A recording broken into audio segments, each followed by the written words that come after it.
Finally আমাৰ কইনাক নিবলৈ দৰা পাই গ'লহি।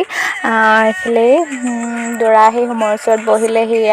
দৰাৰ লগত অহা বৰযাত্ৰীসকল এইফালে ৰভাতলত বহি আছে। তাৰপিছত আমাৰ কইনাক ভিতৰত সজাই আছে, যিহেতু অলপ পাছতেই কইনাক হোমৰ ওচৰলৈ উলিয়াই দিব লাগিব।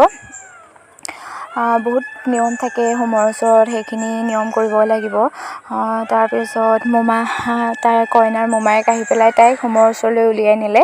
তাৰপিছত হোমৰ ওচৰত কৰিবলগীয়া গোটেই নিয়মখিনি কৰি ল'লে। আৰু ভায়েকে আখৈ দিলে, মোমাই টেকেলি ধৰিলে, সেইখিনি নিয়মখিনি কৰিলে। তাইৰো মনটো সঁচাকৈ বহুত বেয়া লাগি আছে, যিহেতু এখন ঘৰ এৰি আকৌ অন্য এখন ঘৰলৈ যাব লাগিব। আমাৰো বেয়া লাগিছে, তাইক আকৌ আগৰ দৰে তেনেকৈ লগ নাপাম। সেনেকৈ আৰু ভিডিঅ'টো আপোনালোকলৈ আগবঢ়ালোঁ।